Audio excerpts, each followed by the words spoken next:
Je vous présente nos invités à la table. Alors, à ma gauche, au bout de la table, les deux producteurs et distributeurs du film, Laurent Pétain et Michel Halberstadt. On peut les applaudir. Ce sont des familiers de Cannes, hein, du tapis rouge. Je rappelle quand même qu'ils ont une palme d'or à leur actif pour Rosetta. Deux. Ah, oh là, incroyable, 2 palmes d'or. Bon, hein, on espère une 3e, pourquoi pas. Et j'ajoute que Michel Halberstadt, si vous avez bien lu le générique, est aussi co-dialoguiste du film. Hein, voilà. À côté, le réalisateur que vous connaissez tous, Richard Linklater, bien connu. Oui. Bien connu pour sa fameuse trilogie, hein, Before Sunset, Sunrise, Midnight, avec Boyhood, tourné sur 12 ans, et son goût pour la jeunesse, son goût pour des formes extrêmes du cinéma. Et puis, il est dans le club très fermé des cinéastes qui, la même année à Cannes, ont été, et c'était en 2006, à la fois en compétition avec Fast Food Nation et Au Certain Regard, avec Scanner Darkly, hein, ce qui est quand même très très rare, 2 films dans 2 sections différentes de la section officielle à Cannes. Après, Zoe Deutch, actrice et productrice américaine que vous connaissez aussi, elle était cette année dans Jury numéro 2, le film de Clint Eastwood. Elle alterne télévision et cinéma, des productions plus populaires et des productions plus autoristes, déjà sous la direction de Richard Linklater dans Everybody Wants Some en 2016.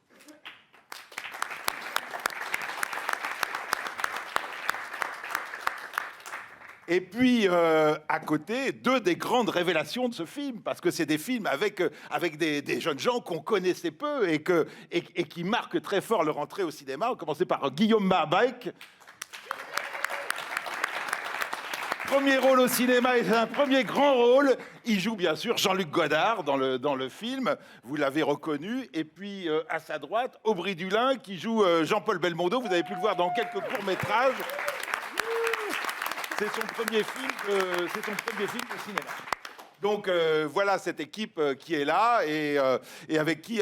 bon, alors, ma première question, elle s'adresse à la fois au producteur et à Richard Linklater. C'est comment est née cette idée un peu folle de faire une sorte de making-of d'À bout de souffle, mais comme si on était réellement en 1959. C'est-à-dire que ce n'est pas un film historique, c'est un film vécu au présent et sans le regard évidemment écrasant de se dire qu'on regarde un classique. On vit cette aventure comme si on y était en 59. Comment est née cette idée?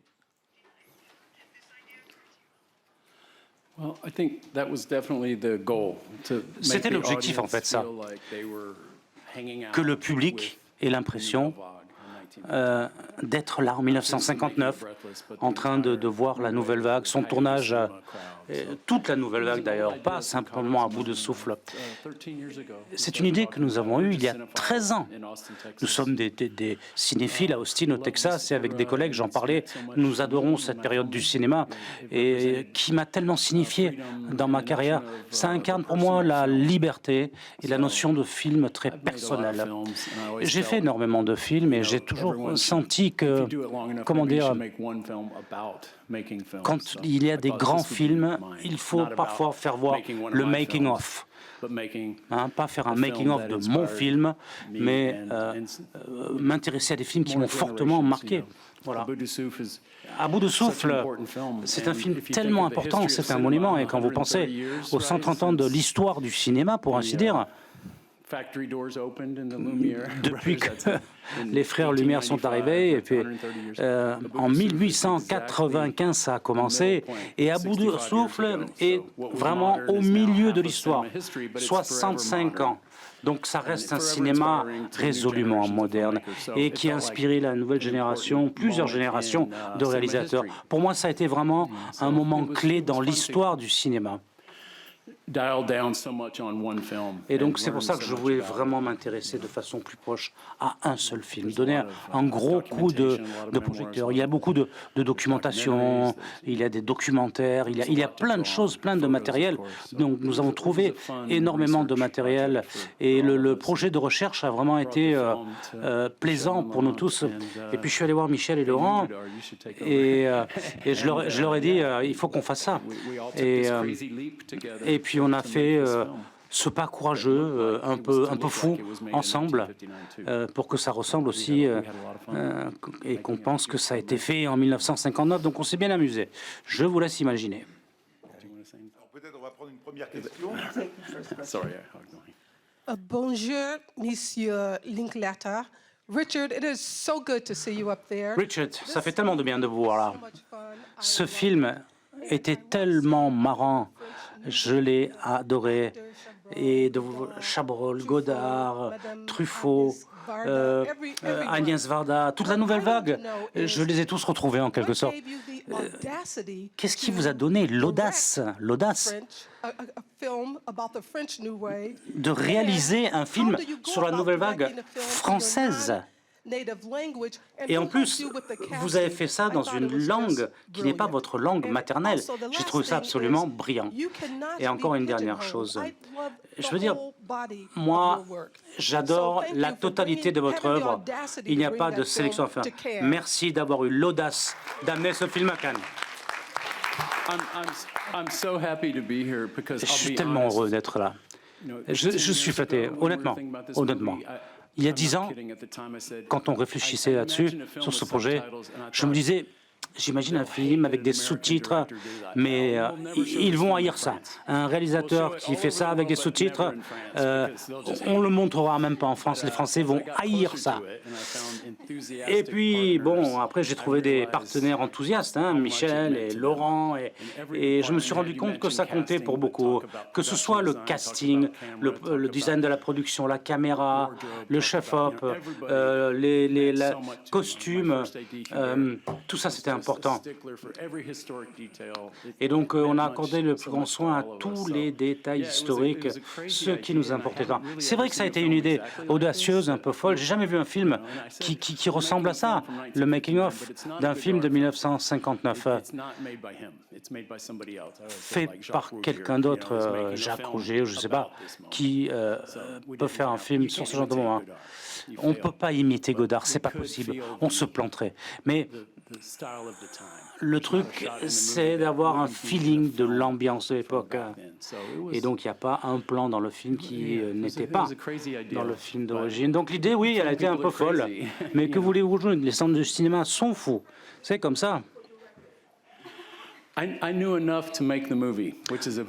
J'en savais assez pour faire ce film. C'est un média visuel quand même, le cinéma. Non, puis on a bien communiqué. Et Michel, mon éditeur, etc., mon superviseur pour le scénario. Pour moi, la langue française, c'est la langue du cinéma. La sonorité est tellement belle, et surtout pour un cinéma avec un film avec cette esthétique. Et pour moi, ça a été une autre couleur sur la palette de peinture cinématographique avec un casting super. On a beaucoup travaillé, on a énormément répété. On se connaissait heureusement, on se connaît tous bien. Ça a aidé, ça a été fun. Et la barrière linguistique, ça m'a jamais vraiment inquiété. Que vous le croyez ou non, non, ça m'a pas inquiété plus que ça. Ça n'a pas été une barrière. Laurent Ganassia du site internet cnews.fr. Alors bravo à toute l'équipe. Bravo à Richard pour ce film poétique, élégant, qui donne envie de faire du cinéma. J'espère qu'il sera montré aux futurs étudiants en cinéma. Bravo à Guillaume d'avoir rendu Jean-Luc Godard aussi attachant et sympathique. Et j'aimerais poser une question à Michel Halberstadt. Le film met en avant, vous qui avez participé à l'écriture, d'une institution française, les Cahiers du cinéma. On en parle beaucoup dans le film.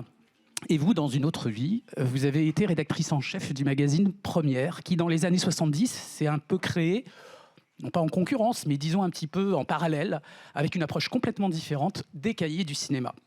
Alors, je voudrais savoir un petit peu comment on concilie ou on réconcilie ces deux approches du cinéma et de la façon d'en parler, de le traiter, de le critiquer et de l'aimer peut-être aussi. Merci. Alors c'est drôle que vous posiez cette question parce que c'est grâce à Première que j'ai rencontré Godard. Parce que dans une autre vie, quand j'étais journaliste à Première, donc en 85, il est venu présenter Détective.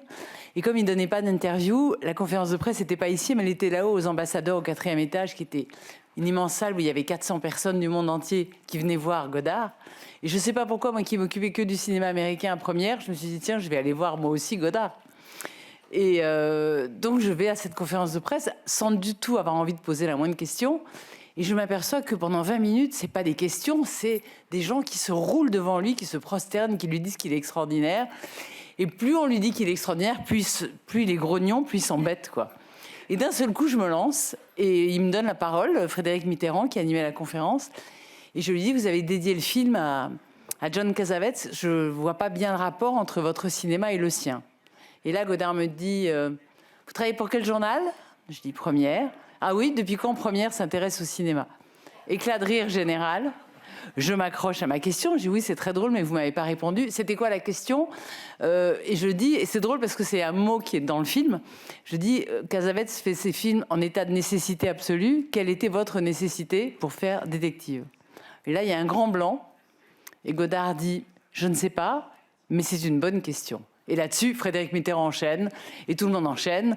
Et toute la journée, je me fais ridiculiser par mes collègues qui me disent, enfin, tu t'es pris pour qui? Non seulement tu posais une question, en plus tu la reposes, enfin, la honte, quoi.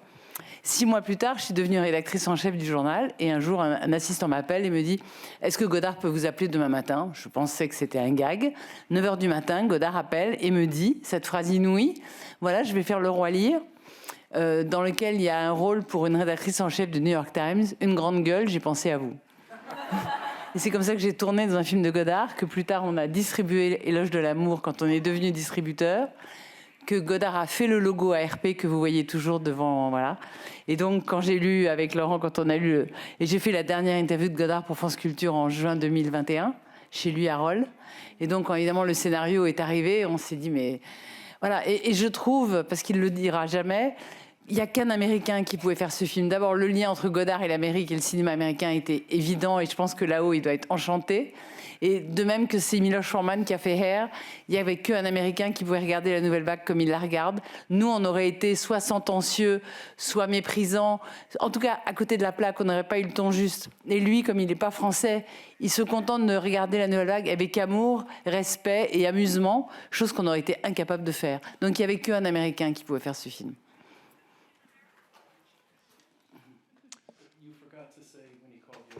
Vous avez oublié de dire Did you say that? Oh, qu'il avait dit quand il vous a appelé, j'ai besoin d'une grande gueule pour le rôle. Oui, oui, oui. Philippe Altman du Guardian. Merci à toute l'équipe pour ce magnifique film. Question à Zoé Deutsch et à Richard Linklater. C'est lié à Cannes. Ce matin, il a été annoncé que Kevin Spacey va recevoir un prix d'honneur mardi, en marge du festival, pour ainsi dire. Kevin Spacey a été libéré de ses accusations de harcèlement sexuel. Et donc, dans la période MeToo, c'est le cas le plus spectaculaire. Vous avez travaillé en 2017 avec Kevin Spacey. Et Richard, vous avez dit house clearing.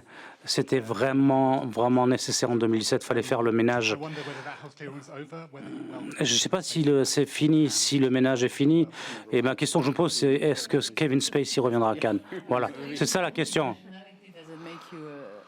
Le lien. Je ne vois pas ce que cette question a à voir avec nous.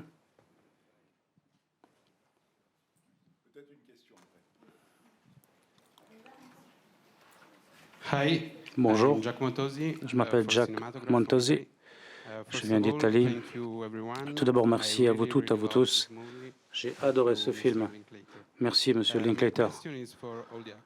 Une question à tous les acteurs. Comment avez-vous réussi à incarner vos rôles de façon si parfaite? Combien de films avez-vous visionné pour voir, pour interpréter vos rôles et quel est votre roman préféré?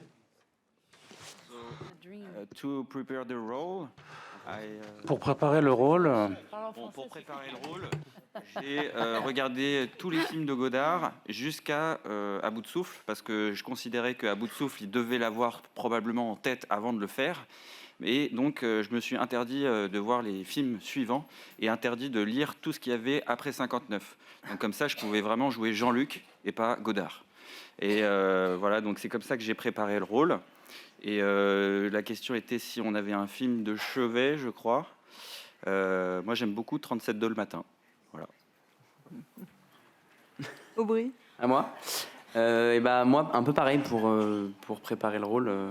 J'ai regardé beaucoup de films de Belmondo, mais je me suis arrêté dans les années 65 parce qu'après, Belmondo, ça devient Bébel et c'est plus du tout le même personnage que je joue en gros. Moi, je joue quand même un acteur qui a pas trop fait de films et qui est juste là pour s'amuser, donc c'est pas vraiment utile de regarder plus loin. Mais par contre, c'est vrai que j'ai regardé tous les films jusqu'à 65 et après moi, un film de la nouvelle vague, je vais dire le premier que j'ai vu et que j'adore, c'est Les 400 coups. Zoé? Well, first off, what an unbelievable dream for your job Quel to be- rêve to watch the greatest movies of all time. que de regarder les plus grands films de tous les temps. J'ai surtout regardé St. John plusieurs fois, les deux films que Jean avait fait avant, avec énormément de style, avec une méthodologie contraire à celle de Godard. Et il y a une interview de Jean incroyable où elle fait visiter son appartement et ça m'a beaucoup aidé. Jean Seberg pour vraiment comprendre sa façon de parler d'ailleurs, l'anglais, le français. Juste avant Tristesse, elle était traumatisée, elle est partie dans un bootcamp après St. John et elle est allée voir les meilleurs formateurs du jeu d'acteur. Elle a essayé de se débarrasser de sa ville natale, Iowa, et il y a une interview là-dessus. Je l'ai regardée des dizaines de fois. Je l'ai étudiée sous toutes les coutures parce qu'il n'y a pas beaucoup de matériel en images sur sa vraie vie, sur elle. Donc ça m'a beaucoup aidé. Alors, vous nous avez raconté comment chacun de vous s'est préparé à ces rôles, mais comment vous avez travaillé tous les trois ensemble? Est-ce que vous avez répété? Est-ce que vous êtes vus avant le tournage? Est-ce que pour créer une sorte de lien, surtout vous deux, parce qu'après, Jean est un peu décalé par rapport à vous, mais est-ce que vous avez passé du temps ensemble? Alors, il faut savoir qu'avant le tournage, Laurent, Michel et Richard m'ont demandé de revenir à chaque fois pour faire les essais casting des autres comédiens. Donc finalement, j'étais là, validé pour le film, et je donnais tout pour que les autres aient le rôle. Voilà. Donc c'était hyper intéressant de voir tout ce process d'audition. Et puis à chaque fois, je souhaitais que la personne décroche le rôle. Donc je donnais mes meilleurs impros, j'essayais de faire ça au mieux. Et comme ça me permettait aussi d'apprendre le texte et aussi de voir les connivences, voilà, les rapports humains et les connexions qu'on pouvait avoir ensemble et là où ça fonctionnait vraiment. Et ensuite, ce qui s'est passé, c'est qu'aussi on a fait des table reads avec Rick. Enfin, ça c'est son petit surnom pour les intimes. On faisait des table reads où on révisait toutes les scènes pour voir tout ce qui marchait, si on avait des idées à mettre dans le film. Et ça, je le remercie parce que grâce à lui, on a pu aussi y mettre un petit peu de notre touche personnelle et se rencontrer avant et tester toutes les blagues. Voilà. Oui, puis même ça a permis de surtout se rencontrer vraiment et de passer beaucoup de temps ensemble, ce qui fait que quand on est arrivé sur le tournage, on se connaissait déjà bien. Il n'y avait pas l'appréhension d'arriver tourner avec quelqu'un qu'on ne connaît pas, donc forcément ça aide beaucoup. C'est vrai que les semaines de travail avant ont été vraiment bénéfiques et sur le tournage c'était beaucoup plus fluide et c'était hyper agréable. And I think it's important to just note that Et that is c'est one of the important de geniuses of noter que Rick. c'est l'un des génies de Rick. C'est le deuxième film que j'ai fait avec lui. Et une question qui revient toujours sur notre coopération, c'est « Mais tout ça, ça a été improvisé.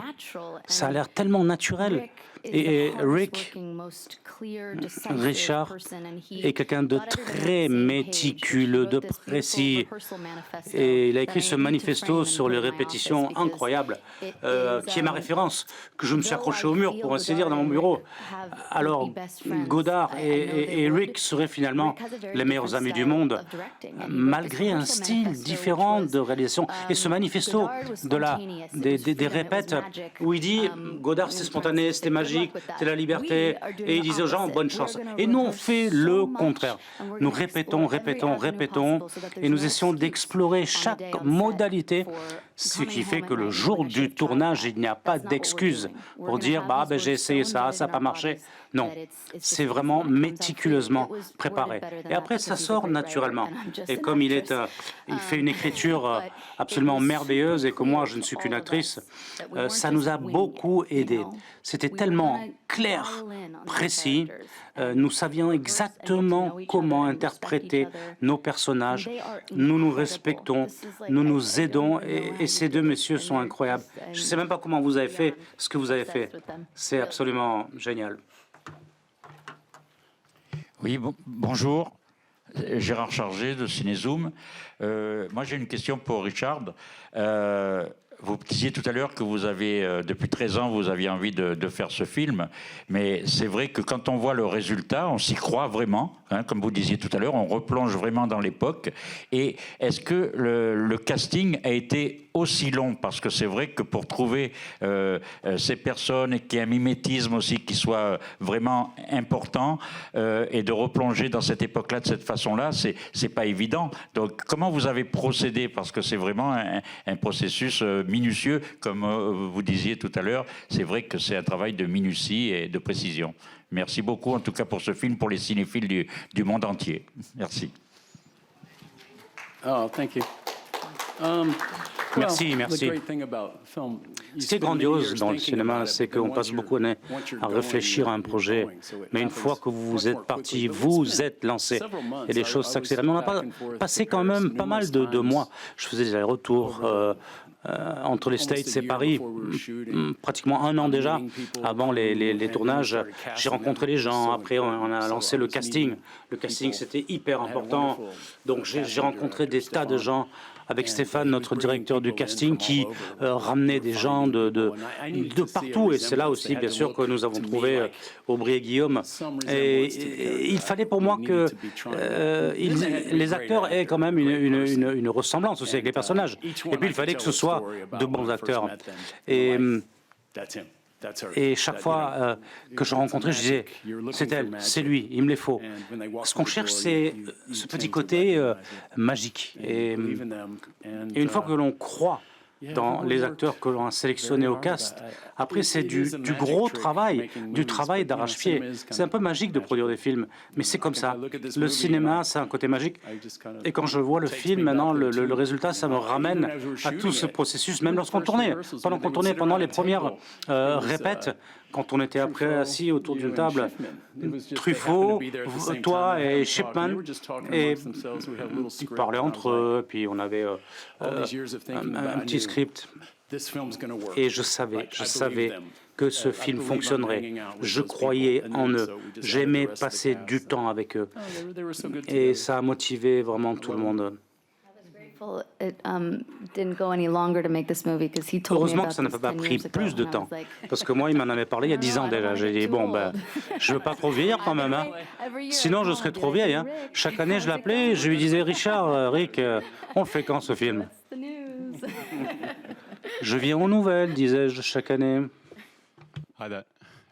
Adam Plowright from AFP Adam News Plowright, Agency. d'AFP, for the film. de l'AFP. Félicitations pour le film. Richard, about the Question, Goddard Richard, character, your portrayal in the film obviously comes across as sur very votre likable, charming. I was wondering if you considered while making the film the other side of Goddard, perhaps the slightly darker side. We've heard allegations about his treatment of some of the actors on set. On avait entendu des choses de la façon dont il traitait les acteurs, parfois lors des tournages. Et rétrospectivement, il y a une actrice française qui avait dit qu'il commettait certains excès, etc. Est-ce que vous avez pensé à ça? Est-ce que vous êtes sur ça? Vous savez ce que je dis à tous les gens qui participaient? Les gens ne connaissaient pas forcément toute la vie de Godard, etc. Et je leur disais, vous savez, c'était 1959, tout le monde s'aimait, ils étaient heureux. Et il n'y a pas eu les problèmes qu'il y a eu après. Moi, j'adore Godard. Il avait un esprit tellement intéressant qui a parlé à cette génération, qui respirait une nouvelle liberté. Et les fruits de son imagination sont uniques dans l'histoire du cinéma. Et Alors, sa façon de communiquer était quand même très particulière. Oui, j'avais m'étais fait une opinion sur ses comportements. C'était une personnalité très forte. Ce qui est génial, c'est que j'ai rencontré tellement de gens pour faire ce film qui l'avaient connu, et des témoignages. Et j'ai découvert aussi d'autres faces, traits de caractère, son côté positif, généreux. Il donnait beaucoup de liberté aux gens. Il a aidé financièrement énormément des gens. Il avait un côté super généreux. Et donc, je l'ai découvert comme ça, rétrospectivement. Et après, chacun fait ses expériences, chacun a fait ses expériences avec lui, a découvert des côtés en lui. Bon, ben, ça, c'est comme ça, autour de personnages aussi mythiques. Merci. Once again, thank you for this wonderful film. Merci aussi de ma part pour ce film merveilleux. Your movies, your early 90s movies, which is one of my favorites. Vos films début des années 90, Slacker, Dazed and Confused, chez Woody, etc.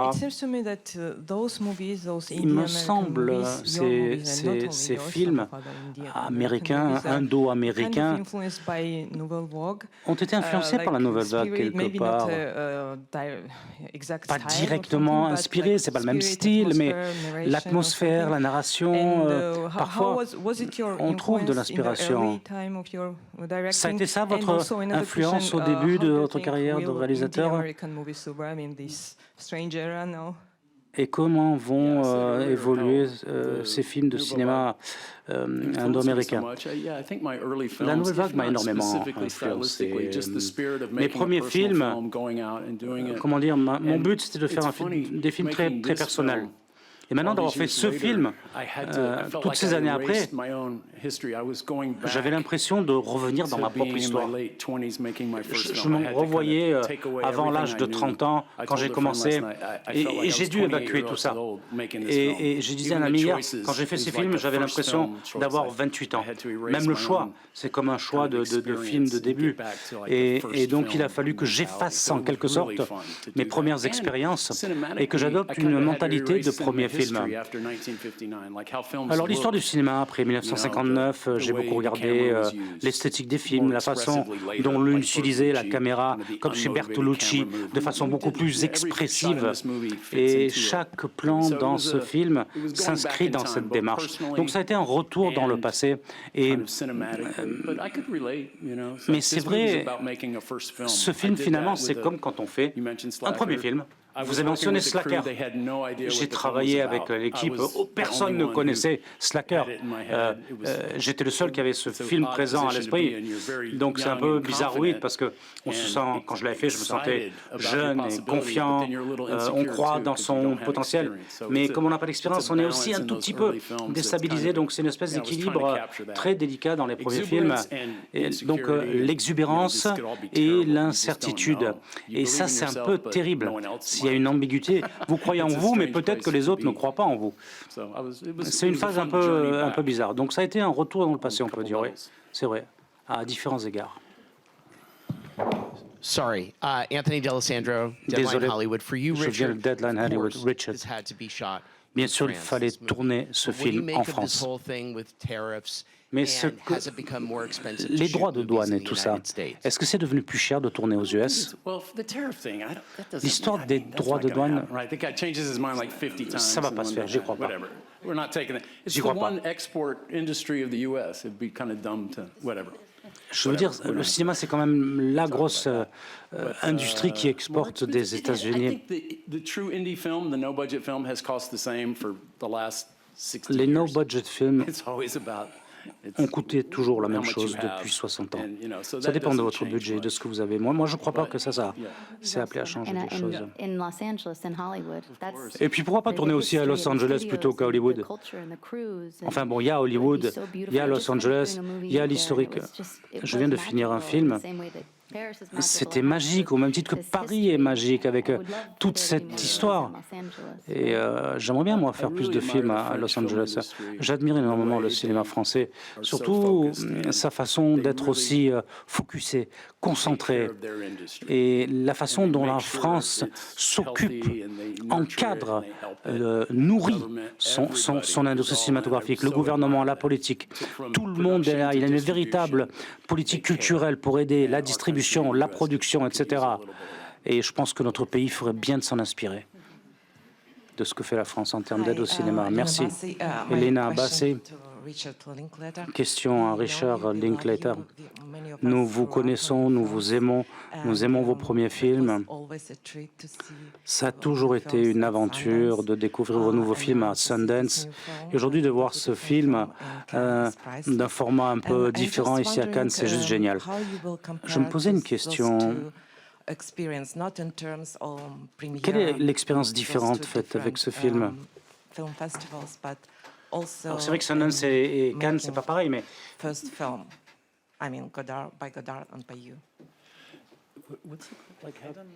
J'ai pas compris la question. Vous pouvez répéter, on n'a pas compris. Être à Sundance et aujourd'hui être à Cannes. Et présenter ici la nouvelle vague. C'est comme tout, chaque année calendaire. Vous finissez un film, bon, il y a une première. Alors bien sûr, c'est exaltant d'être ici à Cannes, comme je l'ai dit hier. Ça a été un rêve pour nous, hein, puisque on a tourné ici. Hein. Et dans l'industrie cinématographique française, Cannes, c'est un phare. Donc on a la chance de pouvoir tourner, d'être ici et pouvoir montrer le film ici au FIF. C'est tout simplement exaltant. Voilà, c'est une chance. Mais vous savez, chaque film a sa propre histoire, sa propre date, son propre lieu, premier lieu de sortie. Et on ne contrôle pas forcément toujours, on ne maîtrise pas à 100% les choses. Hello, it's Yannis Raouzeos from Greece. Yannis Raouzeos, je viens de Grèce. On s'était rencontrés à la Berlinale cette année. Question sur le romantisme dans vos films d'une façon générale. J'ai l'impression qu'il y a quand même un accent de philosophie romantique. Blue Moon et ce film, par exemple, comme paradigme, ce travail Nouvelle Vague. Entre ces deux films, dans ces deux films, vous approchez le romantisme à partir de différents angles et personnages. Vous pouvez me dire quelque chose sur ce lien particulier entre votre génération, notre relation et le romantisme? Madame Deutsch, même chose dans vos personnages. Vous exprimez des ressentis romantiques dans le personnage de Jane Seberg. Et on le voit bien dans votre rôle quand elle s'allonge et qu'elle lui dit « Non, non, non, moi je ne ferai pas ça ». Alors que Godard avait demandé. Pourriez-vous tous les deux me parler de romantisme? Le romantisme et le cinéma, ça va bien ensemble. Et j'adore cette notion de la nouvelle vague. Ce que Truffaut disait, le film de demain, c'est de l'amour actif. C'était rendre hommage à l'amour. C'est lui qui l'avait dit. Quand on fait un film de façon idéale, on raconte une narration sur quelque chose que l'on aime. Et c'est l'expression du romantisme même. J'adore cette époque sur laquelle je tourne. J'adore mes acteurs. Il y a du romantisme. Et le romantisme cadre très bien avec le cinéma. Nous qui faisons de films, nous, toutes les équipes, nous vivons dans cette bulle de créativité et nous adorons nos personnages, nos sujets. Donc c'est vraiment un univers très exaltant. C'est le rêve. N'oubliez pas que c'est une usine à rêve, le cinéma. Ce sont des projections, un monde, un univers merveilleux. Et dans ce film, les personnages sont comme ça. Ce qui compte, c'est que ce que chaque personnage fait dans son petit univers magique, dans son monde intérieur. Et je l'ai dit, tous mes films sont différents. J'ai fait des films aussi assez durs, avec des motivations différentes, avec des focus différents, avec des motifs différents. Mais celui-ci, vraiment, s'inscrit dans la tradition romantique.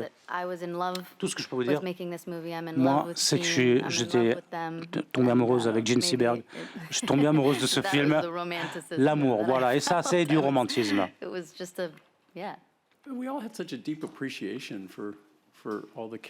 Et puis on admirait tellement on s'admirait tous mutuellement les uns les autres.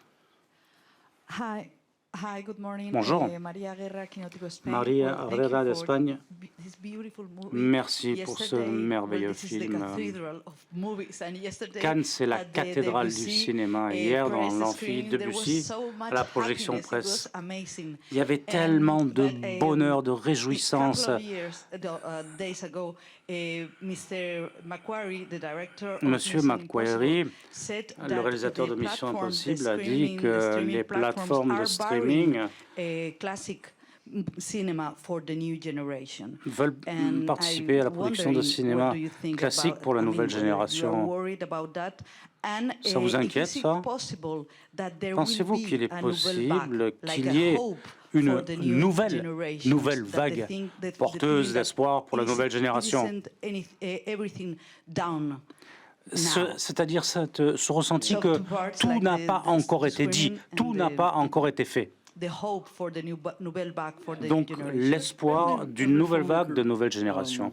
Vous savez, chaque cinéaste, comment dire, quand vous faites un film, vous pensez au public. Ce public dont nous avons eu le privilège de savourer le retour incroyable hier, comme vous l'avez dit.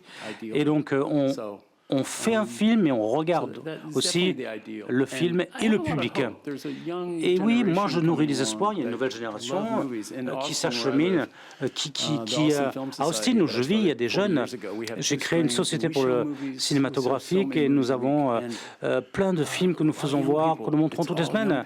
Et ce sont surtout des jeunes qui viennent voir ces films. Et ça, c'est encourageant.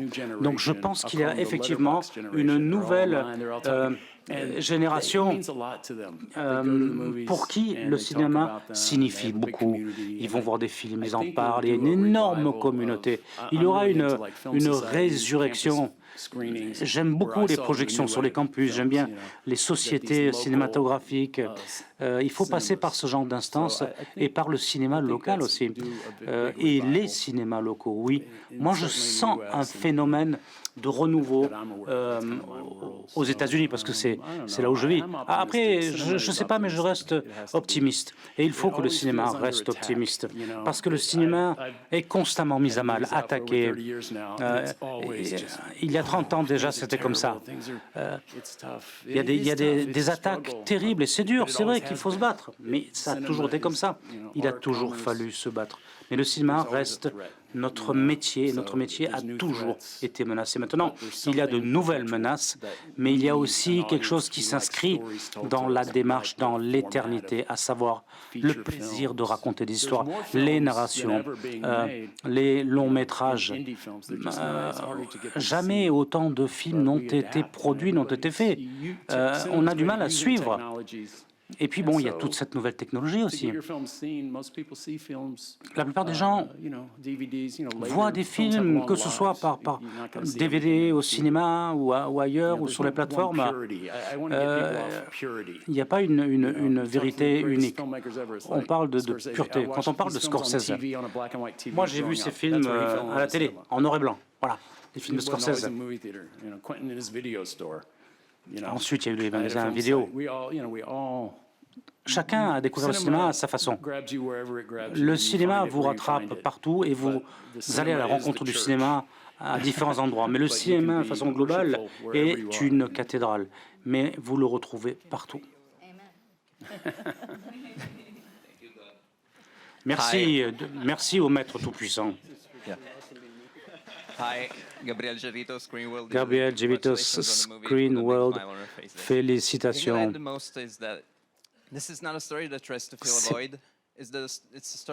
C'est une histoire qui tente de créer un espace pour partager le cinéma. Quelle a été votre approche pour découvrir Godard et votre approche aussi par rapport aux acteurs? La proximité. Nous avions les notes de caméra.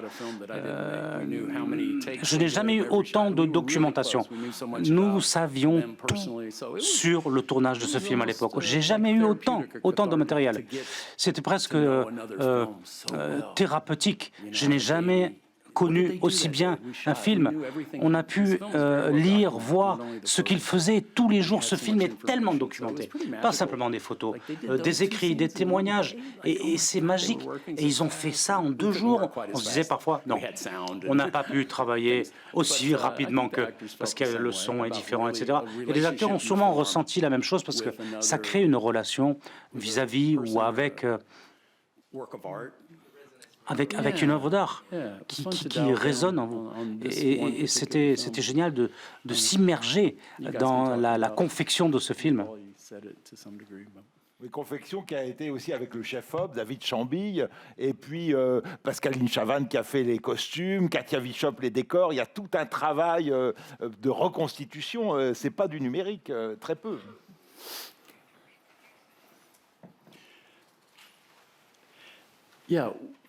Oui, effectivement, ce qu'ils ont fait en 59. C'est-à-dire juste regarder, se placer et tourner dans la rue. On voulait que l'on ressente ça dans notre film, même si on n'est plus en 1959. Donc il a fallu recréer, effectivement, comme ça a été dit, reconstruire des choses. Et là, on a vraiment travaillé dur. Tout le monde, vous l'avez dit, toute une équipe. Et on voulait vraiment que les détails soient fidèles. Et ça, j'en suis heureux. Mais il ne fallait pas que ça paraisse difficile. Nous voulions que les gens aient l'impression que c'était vraiment comme ça, ce jour-là, en 1959. Et pour arriver à ça, il a fallu travailler vraiment très, très dur. Et là, c'est un peu le petit coup de pouce magique, pour ainsi dire. Et nous sommes très, très reconnaissants. Merci à toutes les équipes qui, autour de Laurent, de Michel, ont travaillé sur le projet avant et qui ont rencontré tellement de gens dans chaque catégorie. On rencontré des gens, les 3 meilleurs costumières, les 3 meilleurs caméramans, etc., etc. Mais j'étais entre de bonnes mains, vraiment, franchement. J'étais super bien entouré pour faire ce film. C'est sur ce coup de chapeau à toute l'équipe qu'on va arrêter cette conférence. Je vous remercie tous et je remercie nos invités que vous pouvez applaudir chaleureusement. Le film sortira en France le 8 octobre. Vous n'oublierez pas d'en reparler.